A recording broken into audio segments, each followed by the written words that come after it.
Olá, seja muito bem-vindo de volta ao canal Cláudio Luiz Caivano, esse aqui que vos fala, mas isso você também já sabe, né? Você está no canal, espero que tenha sido notificado. Se não for, dá uma verificada se você está inscrito, principalmente, e se clicou lá no sininho todas. Se puder me ajudar, compartilha esse vídeo, né? Hoje nós vamos chegar ao último vídeo dessa série de 5 vídeos que eu resolvi fazer sobre a Petrobras. E a gente vai tratar hoje de privatização.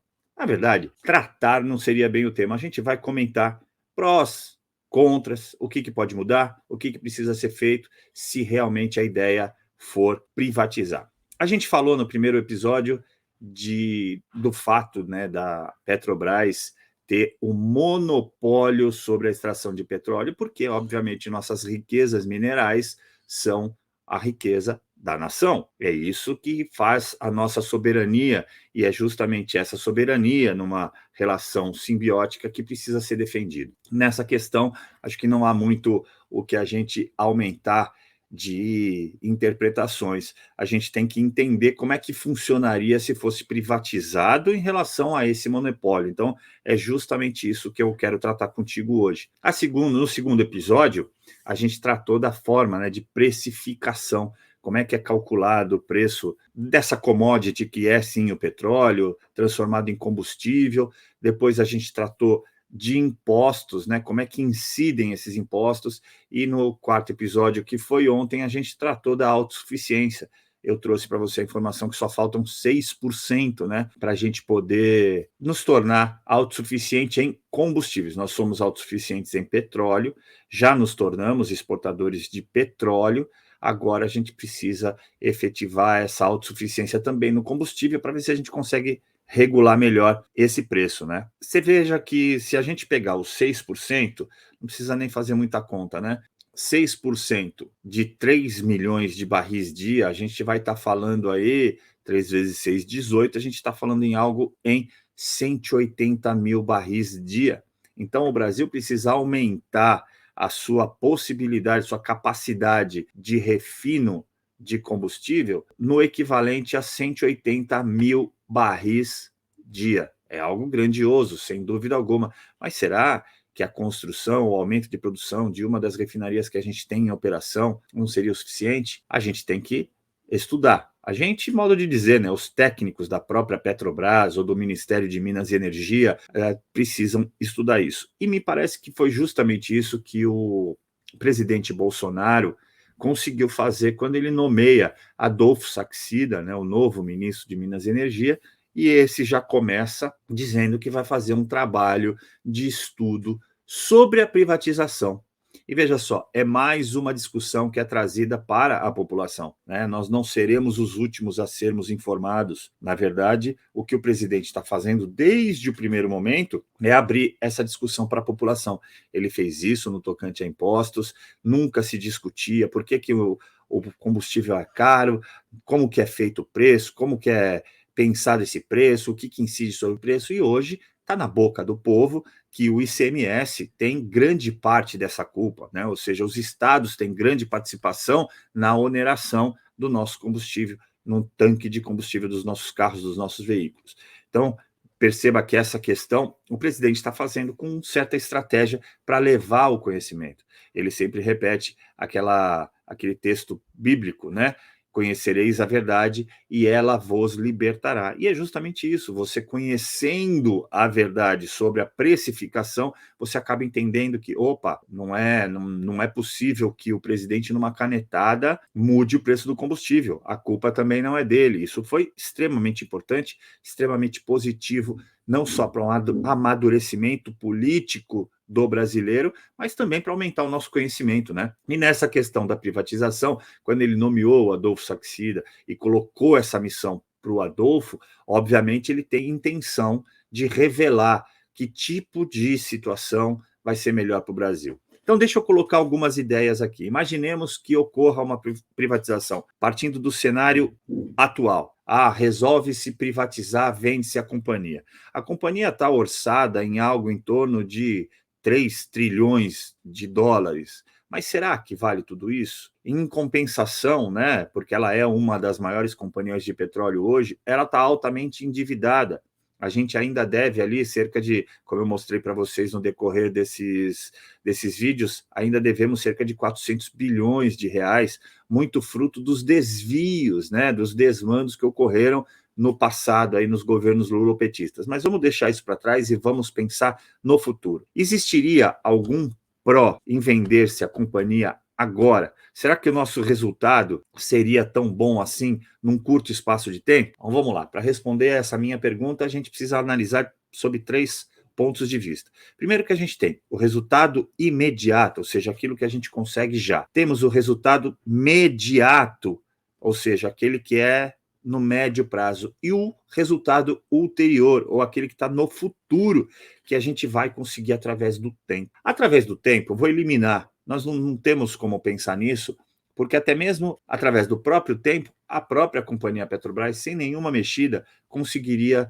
solucionar os seus problemas. Primeiro, essa falta dos 6% que nós dissemos, né? Isso podia até ser feito no mediato, né? No tempo imediato, no tempo médio, a gente conseguiria resolver esse problema, reformar uma refinaria, aumentar a produção em alguma refinaria, ou até mesmo construir uma refinaria. Quanto tempo isso poderia levar, gente? 2, 3 anos? 3 anos é um tempo médio, no meu ponto de vista, razoável para a gente conseguir fazer isso e suprir esses 6%. Claro, nós temos um problema imediato. Está vendo como, extraindo o pensamento, a gente já vai direto ao ponto. Qual que é o nosso problema hoje? Não é preço de combustível? Não é isso que nos aperta? Sim, porque isso encarece tudo. O preço do combustível acaba incidindo na cesta básica, acaba incidindo em todos os produtos que você compra, todos aqueles que houverem frete direta ou indiretamente.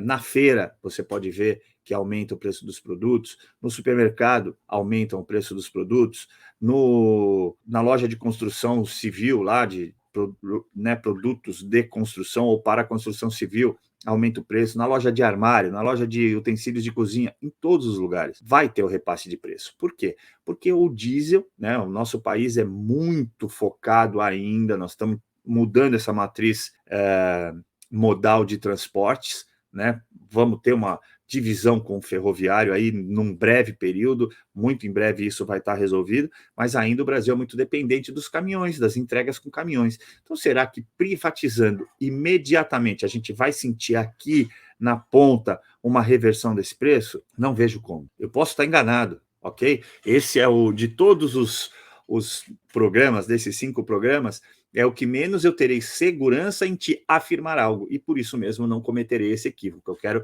propor essa discussão, todos nós juntos, levando a informação para você. Não vejo como simplesmente a venda dessa empresa irá refletir numa baixa, né, num barateamento do combustível. Por 2 motivos principais. Primeiro, o preço do petróleo é em dólar, é baseado no mercado internacional. Quem diz quanto o preço do Brasil, o preço do barril de petróleo, perdoem, vale é o mercado.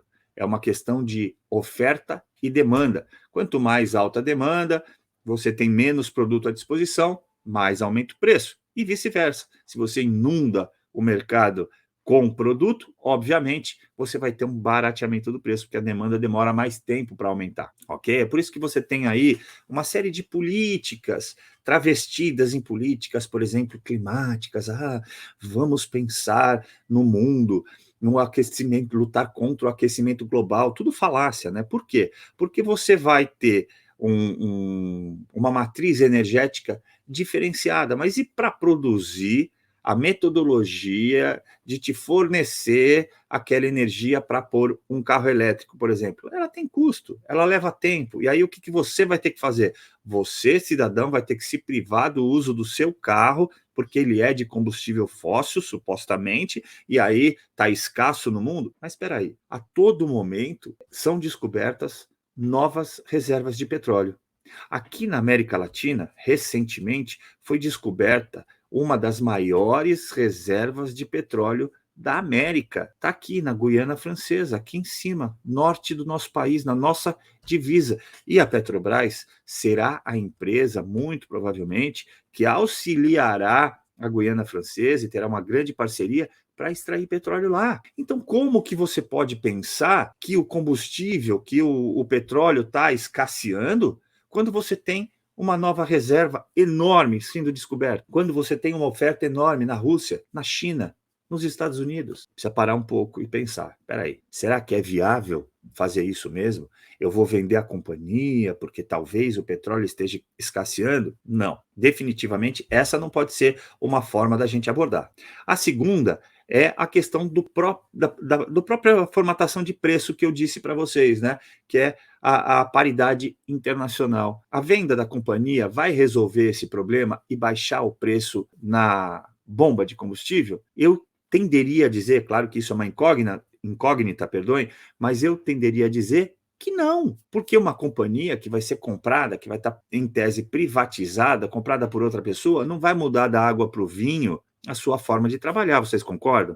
Ah, vamos mudar administrativamente imediatamente, vamos tirar isso, vamos ficar baseado no real. Opa, peraí, alguém que está comprando está visando lucro, então muito provavelmente isso não será feito, então não vai resolver o nosso problema imediato também. E aí tem um problema ainda mais grave que eu quero te propor, o pensamento. E o monopólio? O monopólio, para ser quebrado, eu te mostrei lá no artigo 177, para você mudar aquele artigo da Constituição, você precisa propor, primeiro, uma emenda constitucional, fazer uma PEC. Fazendo essa PEC, você precisa aprovar na Câmara e no Senado em rito especial, pelo menos 3/5 das duas casas em 2 votações. Será que você vai conseguir? Esse texto tem que passar por comissões, CCJ, entre outras. Isso vai ser discutido por um longo período. Agora, se uma empresa desse porte é privatizada do jeito que está, sem a quebra do monopólio, o que isso vai mudar no nosso mercado? Aí eu tenho condições de responder para você. Absolutamente nada, porque é só essa empresa que vai poder fazer as coisas aqui no Brasil. E tem mais.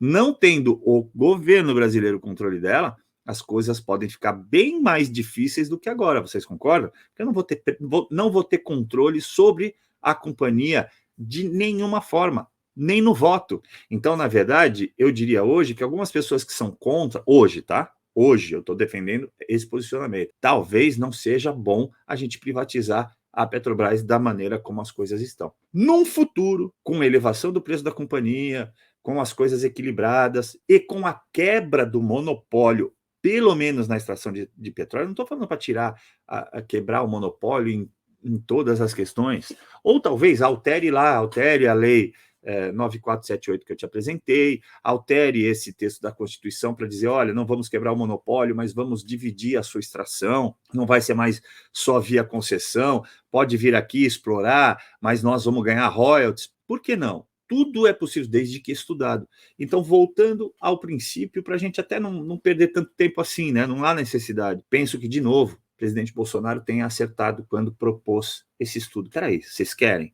Estamos falando em privatização, já estão falando em privatizar a Petrobras, a nossa maior companhia. Então, vamos dar uma estudada nisso para ver o que funciona? O brasileiro precisa aprender, todos nós temos que aprender isso, que antes de fazer qualquer coisa, a gente precisa se planejar, a gente precisa se debruçar sobre dados, sobre números, para saber se isso é viável ou não. Então, penso eu que neste momento a gente deva primeiro estudar muito bem todas as características que envolveriam o negócio, todas as condições que envolveriam o negócio e principalmente o preço que pagariam pela companhia. Agora, lembram, ou melhor dizendo, né, perdoem, lembrem o que eu mostrei para vocês quanto é o faturamento só se a gente só vendesse o petróleo. E isso eu o fiz por $100. Qual seria o faturamento dessa empresa? Será que não pode devolver um pouco para a nação? Um pouco para o povo brasileiro? Quem sabe não é possível mudar a política administrativa da Petrobras? Tudo bem, continua com o preço por paridade internacional, por conta do barril do petróleo, para você ter uma equalização, mas então cria um fundo, faz alguma coisa um pouquinho diferente para você poder baratear o preço do combustível, na bomba de combustível, e devolver para o povo brasileiro tudo aquilo que a gente já faz para a nação. De todo modo, a gente vai chegar de novo no mesmo lugar. Estudo. É por isso que tem sim que se debruçar sobre as questões, avaliar muito bem essas questões e tomar a melhor decisão possível. Então, para finalizar, Agradeço a sua audiência, espero que você tenha gostado dessa série de vídeos que eu fiz sobre a Petrobras. Recomende aos seus amigos, se você gostou e acha que eu trouxe alguma informação relevante. Penso que nesse momento a gente tenha que ter o pé atrás e penso que sim, a população tem que ser chamada para essa discussão. Não pode ser feita a revelia da população sob nenhuma hipótese, ou não vivemos numa democracia. Afinal de contas, a gente não repete há tantos anos o petróleo é nosso, agora que a gente está atingindo isso, e talvez o combustível se torne nosso também, né? Com 100% de autossuficiência, por que a gente vai simplesmente vender a companhia? Muito obrigado.